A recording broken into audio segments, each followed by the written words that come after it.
You are listening to The Pulse, Rod Murray's e-learning tech podcast, number 148. Service said to me, we think your garment bags in Stuttgart, Germany. There must be 50 ways to lose your luggage. I said, again, it must take roomfuls of your files. I sure wish my missing bags received their frequent flyer miles. No doubt they've earned a trip to the Polynesian Isles with all your 50 ways to lose your luggage. 50 ways to lose your luggage. Welcome to my podcast. I'm recording this just before the Thanksgiving holiday, and as you know, it's the second most traveled holiday of the year, so I thought you might appreciate this little song called 50 Ways to Lose Your Luggage by Robert Lund of the Funny Music Project.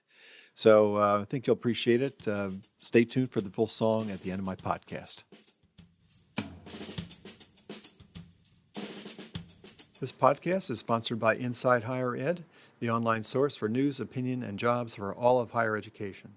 I also invite you to follow me on Twitter. My handle is Rod's Pods. As always, I post links to all of the things we talk about on my show notes at www.rodspulsepodcast.com. During this episode, I'll be talking about Sway. That's Microsoft's mobile graphic presentation tool, which up until a few months ago, I was totally unawares. I discovered Sway when I attended the Montgomery County Community College annual technology day. Jill Sitnick from Microsoft was there to talk about Sway and demonstrate it, and turned out to be pretty cool. By the end of her presentation, I was able to download the app and produce my own first Sway. So what is Sway? Well, you can create and share your interactive reports, presentations, and personal stories from your browser, or you can even produce it directly on your smartphone. So in this interview, you'll learn how you can have your students create and share polished, interactive, web-based presentations. Sway makes sure that the presentation looks great on any screen or device, and you can easily add content from integrated apps such as PowerPoint, your files on OneDrive, of course it's a Microsoft product, or even social networks including YouTube. Sway's built-in design takes the hassle out of formatting pieces of your content by integrating them into a cohesive layout, and you'll learn what all this means. Now, when I did this interview, we did a screen share, so I'll also be linking in my show notes to the YouTube video of our interview conversation, and so you can see some of the features of Sway in use. So if you're listening to this and you want to go back and pause or wait till you get to your desktop, don't do it while you're driving. You can go back and watch the YouTube video to get a better idea of how Sway works. So without further ado, here's my interview with Jill Sitnick. So Jill, thank you so much for agreeing to speak with me today. Just to give my audience a little background, I met Jill at a technology conference at Montgomery County Community College. And Jill, you talked about Sway. And before we get into the nitty-gritty of what Sway is, why don't you tell me a little bit about yourself and how you came to be working at Microsoft? Oh, well, thank you, Rod. So, hi, everybody. Again, Jill Sitnick, technology strategist for Pennsylvania. I actually came to Microsoft about a year and a half ago. I came from Bensalem School District, where I taught high school English for 10 years and was a supervisor of instructional technology for 10 years, and have had this great opportunity to join Microsoft when they are just exploding with tools for educators. So it's really an exciting time, and I'm thrilled to be part of the ride. Great. Well, you certainly are very, what's the word I'm looking for, enthusiastic about the product, and you gave a great talk, and you intrigued me to look into Sway. To be honest, I had never heard of it, so that was good for me to hear more about it. And, if I had to, well, let me ask you, how would you describe what Sway does in, 25 words or less? You're limiting me to 25 words. Uh-oh. Sway. I'll give you more time later, but in a nutshell, what would you say it does? Sway is the best and easy way to create a website, either on a computer or on a mobile device, that is then available for anybody to view with any sort of data connection. And the best part is you don't have to know anything about coding or design. How's that? Very I good. think I might have made 25 words. That's excellent. That's right. I was trying to think how I would describe it, and one thing that came to me is that it's an automatic graphic presentation tool you could create on your phone, which is, I think, pretty amazing. I would never think that I would worry about creating or consider creating a PowerPoint on my phone, for example. Right. So I take it that you can create these very graphic-intensive applications. Would you say certainly it's not a PowerPoint replacement? How do you see it fitting into the Microsoft Office suite of products? So it's interesting you say that, because I think PowerPoint is always going to have a particular place. Where I see this fitting in specifically for the education market is that our students are using mobile devices all the time. Our teachers are using mobile devices all the time. So in terms of creation, you now have a tool that allows you very quickly and easily to create a presentation, a newsletter, a blog that is immediately shareable via some sort of URL. So all of a sudden, the school walls are in no way, shape, or form limiting publication for students. And in terms of teaching or teachers using this kind of technology, you are in a situation now where to enable your students to be knowledge workers when they enter the workforce, they have to be able to consume content, understand content, and then work from it. So a very easy, simple way to take existing content that teachers and educators already have, throw it into Sway, is a very nice, easy way for them to create a flipped classroom model without really having to learn any new technology. In my experience, teachers, I spend about 5 minutes kind of reviewing how Sway works.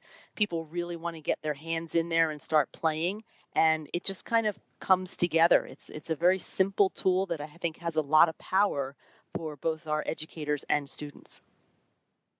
Well, I can certainly second that. When I was listening to your presentation at the technology conference, I think by the end of the time I created my first Sway, I downloaded it while you were talking, and it certainly was quick and easy. Who do you think is the main audience? Would it be K-12, or do you see it being used in higher ed as well? So I think K-12 is going to grab onto it a little bit faster just because it's so easy. And I think what we're going to see is when students see how easy it is. And remember, Sway comes within 365 for schools, but there's also a consumer Sway, both of which are free. So students don't have to be a 365 school. And so what I think is going to happen, as with a lot of technologies out there, the students are going to find it, they're going to enjoy it, and then it's going to kind of grow beyond K-12. But I think K-12 is where it's going to start. That's my personal opinion, though. Who knows? I've been wrong before. Sure. Well, it's interesting. So when you say, I'm sure a number of K-12 schools are, you call it an Office 360 365 school, so 365 school. So this gives them a number of, a suite of software. Is it free to these schools, or yes, at low cost, or how does that work? It's free. So sorry. Go ahead. So I was going to say, how does it differ from sort of the the standalone version in a K-12 classroom? Can the teacher become a moderator? Are you concerned about students putting something crude out there on the web for everybody in the world to see that has the school name on it? Well, so every Sway has the ability to, when I get into a Sway, I can go ahead and control sharing. As with any particular assignment, teachers have to be vigilant and make sure that there is some sort of strategy involved in terms of making sure that students don't put anything out there that is inappropriate as per their policies. As we're moving more digital and we're moving more mobile, we do have to kind of think about teaching our students what's appropriate, and then unfortunately maybe dealing with students who choose to not act appropriately, because it's really becoming a lesson at this point that once you put something online, it's there. So there is no kind of stopgap. There is no the teacher approves it before it actually becomes a URL. So I think it's really a fantastic opportunity to talk about digital citizenship, talk about reputation, talk about the permanence of the web, because this is a real product that educators and adults out in other industries can use to basically share content easily and quickly via URLs. Now, I can see how easy it is to share. Would you say it also has features to allow students to collaborate? Can they work together on these sways? Yes, absolutely. So see how you have this author feature? You can go ahead and share an edit link, and you can have multiple students. And it basically saves like every 5 seconds. So whichever, pretty much like every cloud tool out there, it saves on its own. So it's like whatever change has been the most recent. I have found with adults, this is actually really funny. When I'm training adults, more than 5 people, they start to get frustrated. So I would definitely consider keeping the number of authors down, because people really like getting in here and playing. Right. Yeah, I can certainly understand that. Mm-hmm. By the way, for those that are listening to this as an audio podcast, I will have I should say, if you're listening to this now, I have a link to the video so you can see what we're talking about. So if you go to my show notes, you can see the full video presentation. So, okay, so you can share it. It's easy to create. Are there any, how does it integrate? I understand you can integrate it with other third-party kinds of content. Can you tell us and then maybe show us a little bit about how that works? Sure. So you're looking at Sway right now from a desktop view, and I'm just in a browser. And when you're looking at Sway, what you have to think about is get out of the idea that you've got blank PowerPoint slides and think instead about content cards. So this is a text card. This was a heading card. And you can even see that I've gone ahead and I've grouped some cards together. That's what this gray box around these different cards mean. And actually, this particular Sway was made with the auto function, which I can show as we move forward. So when we're talking about maybe a text slide or we're talking about an image slide, actually, let's just have some fun. Let me just throw an image slide in here. And see what I did? I just dragged it over. And now what I can do is when I click add an image, suddenly up here, instead of talking about cards or having cards highlighted as it was before, suddenly I have insert highlighted. So I always like to, search for dogs just because it's fun. And when you see over here, I have my suggested different sites. And of course, we're Microsoft, so we're going to have to use Bing. But you can also search for videos if you have a video card. If you happen to have a picture from your own device that you've moved onto your computer, you're absolutely fully encouraged to go ahead and use that. I'm just going to search Bing, which it really already did, but let's just do it anyway, dog, and we'll get more pictures. And you can see that we're looking for pictures that have been tagged with Creative Commons licenses. So that's also a great conversation starter for especially younger students. And this is how easy it is. I like this little pup right here. I actually had a shepherd a couple of years ago. I'm just going to drag the image over, and in a moment, that picture is now going to appear. To make this a little bit easier to see, I'm going to delete some other cards just so I can move things along. And when I hit play, I'm going to go back to that first screen. But when I hit next, and you see I'm just on the web, boom, that picture showed up immediately. You can see I just have a URL link. To get back to editing, I just kind of hovered my mouse on the upper right-hand side. I click the pencil, pen, pencil, whatever you'd like to do, and I'm back to the editing screen. Very good. Yeah, that's certainly easy. I can see how kids especially would really like this. I think there are probably some links you can share with me after our talk today, maybe some good examples of sways that we can demo to our audience. How about how does it work with the content is all stored in the cloud under this sway.com. Mm-hmm. And it works the same way with, with I guess what do you call it, the personal account or the standalone accounts? Yes, so everything's basically up in Azure. It's just so you're not taking away any Okay. you don't have to worry about any sort of storage as a an institution. You don't have to worry about storage. It's all up in the cloud. It's housed in Microsoft's Azure sites. Okay. And for those that don't know what Azure is? That's Microsoft's cloud. Okay. Can you, since we're in demo mode here, can you show us some examples of some sways that are maybe more appropriate for higher ed, or any that you can think of offhand? Oh, so here's the best part. What I strongly suggest to people, higher ed and K-12, it doesn't matter. See how they and somebody kind of stole my idea. I take full credit for it. I don't know if Redmond knows that I had this idea first.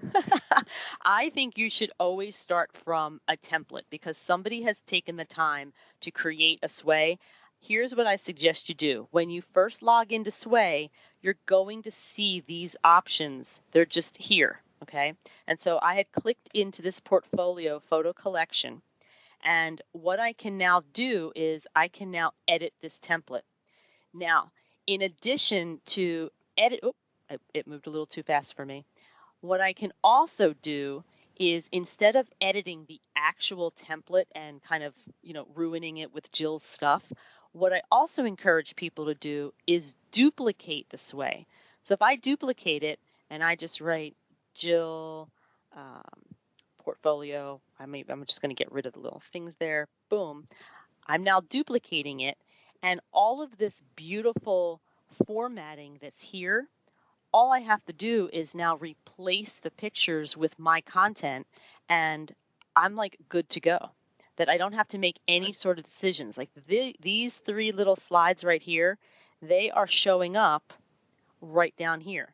Well, I don't have to worry about organizing and designing my sway because guess what? I've just taken it from this template, and I can go ahead and edit it as much as I really want to edit it. I'm just going to go back over here and pull my cards out.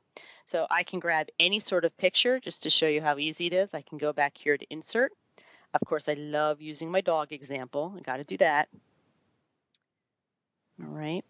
And it's looking for suggestions. And all I'm going to do is I'm just going to grab this little guy right here. I'm going to drag him over. Notice I didn't even bother to take a card.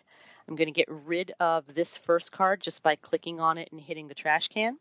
And you can already see that the little dog has shown up first.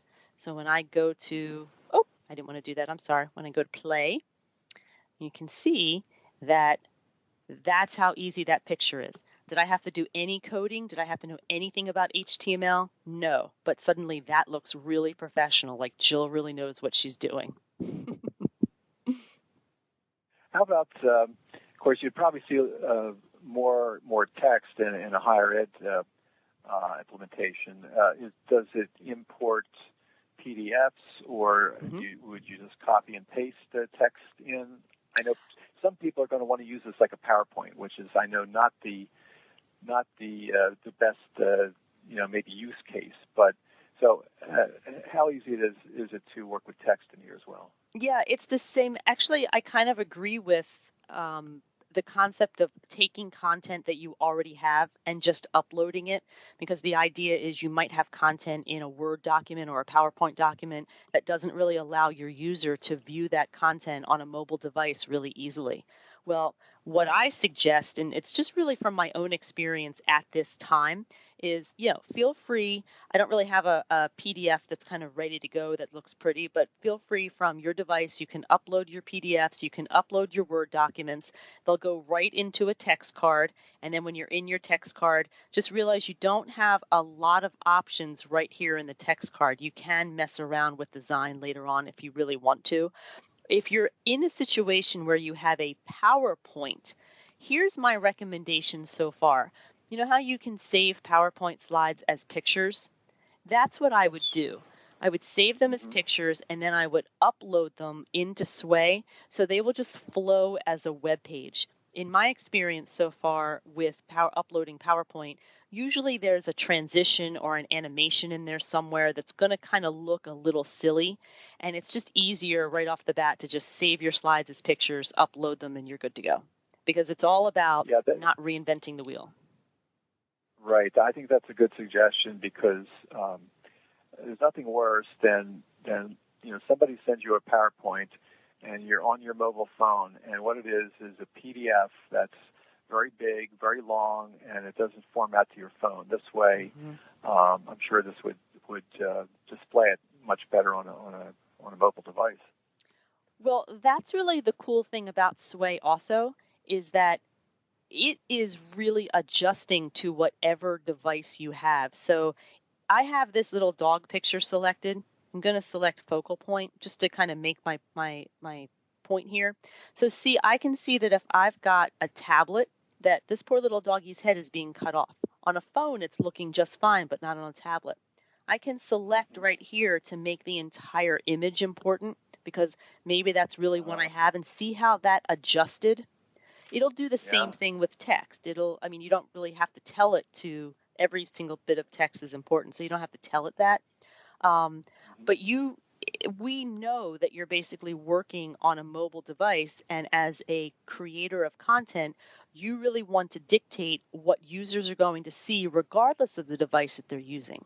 So this particular tool is designed for mobile. You certainly have choices when it comes to the visuals, as I'm showing you. Text, it's obviously going to format automatically. Yeah, that's very clever. For those who are just listening to this, not watching, there's a feature called Focus Points. So you just more or less click on different areas of a photograph or a graphic, and this will make sure that gets the proper presentation on whatever device you're watching. Very good. Yeah. Focal point is really fun. Whenever I show it to educators, they get really excited because usually there is an important part of a picture they really want folks to see. Right. Are there any, now maybe I'm pushing it, but are there any interactive features once this is done? Is this a way to present a quiz or, something not maybe for credit, but some little poll or quiz or some sort of interactivity? So there is no analytic part of Sway. It is designed as a medium to bring information versus receive information. One of the things I do like to talk about is this comparison group. So when I move over this comparison group, actually, I should have moved it up higher so that we don't have to really look too hard. I'm going to grab it up here, and then I'm going to grab 2 pictures of dogs. These are cute. And then, let's see, this little guy on the beach. And what you're going to have the opportunity to do as a user is literally go back and forth between the different pictures.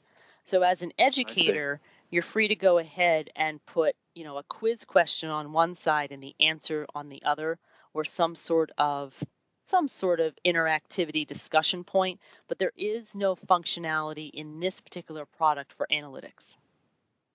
I see. But it looks like you could do a little sort of flashcard type application.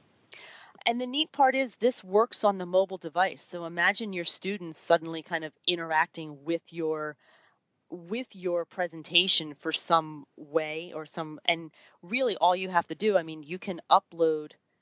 You can have a PowerPoint slide that is a question and a PowerPoint slide that's an answer and just upload them as pictures and you're good to go. Right, exactly. How would you use social media in here? Oh, so if you are attached to, so I can go to Twitter and I'm going to find my Twitter feeds. I'm not sure if I'm logged into my Twitter feed, though, so let's see what pops up. But you can basically put a Twitter feed from a piece of content in there. So, shoreline, dogs. Not sure. It should find me dogs in Twitter, which will probably be really, really crazy. There'll probably be 10 million of them, right? And I just drag them over. Search for Rod Pods. And now I have a Twitter feed. Let's go ahead and play it. Let's see what it looks like. I don't really use that too often. I think that's a great question. Let's see. I think I had it after that. Oh, where did I put it? Did I not add it in? Did I go a little too fast? Maybe did. Yeah, I can't say I use that functionality. Oh, that's my dog. I'm sorry, that's my dog. Oh, there we go. It just took a while to come in. Sorry about that. It took a while. There we go. Okay, so it's like putting a RSS feed from Twitter, and so that would be live. That's going to show the Right. most recent From these folks. tweet. I see. Cool. All right. Yeah, that hasn't been a real. It doesn't get my K-12 folks super interested. So it'll be interesting to see if higher ed finds more use for that particular feature.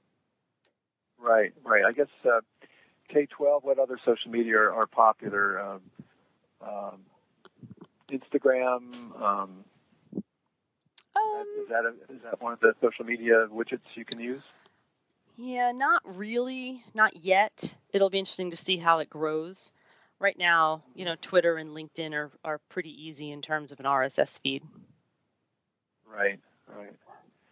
So, well, this has been very enlightening. I think a lot of people are going to like this, especially like you say, K to 12. Is how long has Sway been out there, and is there is this continually changing, or do you know about new versions are coming out? How does it work? So that's a great question. I joined Microsoft a year and a half ago, and Sway had just kind of come onto the scene. I will tell you that whenever I have to do a demonstration with Sway, I need to go ahead and actually look at the product, because they're making changes. The product team is making changes like every month. For instance, I just had a presentation at one of our intermediate units, and of course I went in the night before to make sure whatever changes I would be aware of. And there's this new start from a topic option now that when I threw in dogs, you can see I actually threw in rat terrier. You just heard my crazy dog, my rat terrier. All I did was throw in the topic, and it made a Sway for me. It kind of gave me an idea how to get started. And that was brand new. That wasn't there 2 months ago. So I will tell you that the product continues to evolve. And I'm never going to have a warning as to what shows up, but it's just really, really fun. The experience that you're going to have on your iOS device is a little bit different than what you're going to have online. You're definitely restricted on your iOS device to what's in your camera and video rolls. But in terms of being able to create content that is viewable from any sort of data-connected device from a device, I think it's really, really cool. I think people are really going to like it. But the developing this on a Mac on the web would be the same as Windows, right? Because it's a web. Because we are in the cloud, we are in a browser, so it doesn't matter. I haven't had any issue using Internet Explorer or Firefox. Those are the two I use most often. Okay, that's good to know. Yep. Why, listen, this has been great. I really appreciate the demo, and like I was saying, I'll have the video up on link on my website. And are there any final words you'd like to say about Sway, or what might be coming down in the future? I would say have a ton of fun with Sway, that it is all designed to make your life easier. And when you're ready and you're all excited that you have all your content in that, play around with this remix button, because it just mixes everything up, and you get to play and you get to see a whole bunch of different websites with your content. And it's kind of addicting. You just kind of want to keep seeing how things are. So have fun, enjoy, and, have fun creating. Sounds great. I'm sure my audience will give it a try. Awesome. Thanks again. Thank you so much for having me today. I really appreciate it. This is just a ton of fun. My pleasure. That's it for now. I hope you enjoyed the episode and learned something about a relatively new presentation tool. I was pretty impressed. So stay tuned and listen to 50 Ways to Lose Your Luggage. Until next time, have a great week.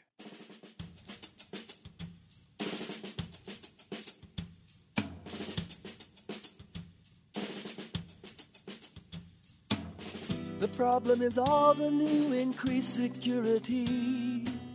That's what the O'Hare baggage service said to me. We think your garment bag's in Stuttgart, Germany. There must be 50 ways to lose your luggage.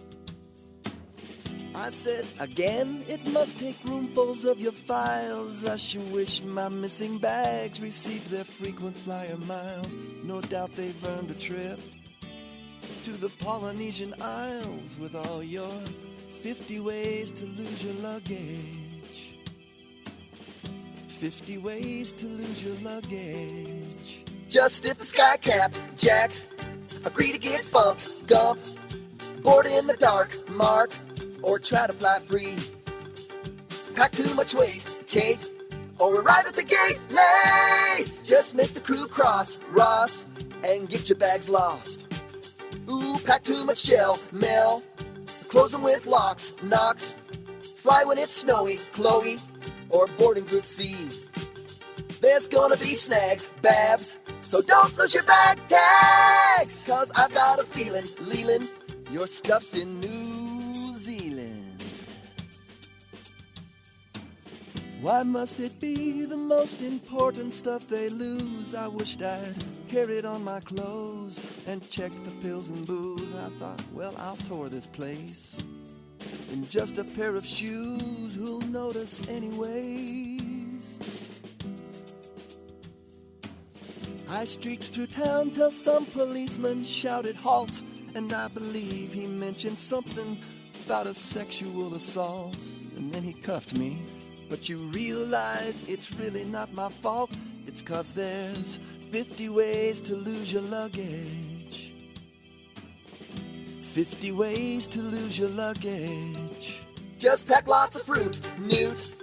Check it online, Klein. Fly at Christmas, Chris. You poor SOB. If connections are tight, Dwight, or you're bumped to a night flight, have fun in LA, Ray. Your stuff's in Bombay. Ooh, pack too much liquid, Dickwad. Joke about bombs, Tom. Carry on mace, Grace. Then lose your ID. Bring cans of Raid, Jade. Then run when they're X-rayed. If your luggage is stinky, Twinkie, it's shot to Helsinki. According to FAA regulations, any piece of baggage left unattended will be taken out to the tarmac and blown up. By me. So I really hope it happens.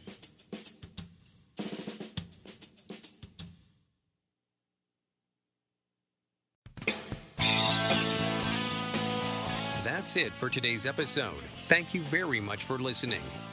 Don't forget to give Rod feedback. You can leave comments on his blog or send email to rod@rodspulsepodcast.com. The preceding audio commentary is the product of the author, Dr. Rodney Murray, and does not represent the official viewpoint of the University of the Sciences or any other institution or company.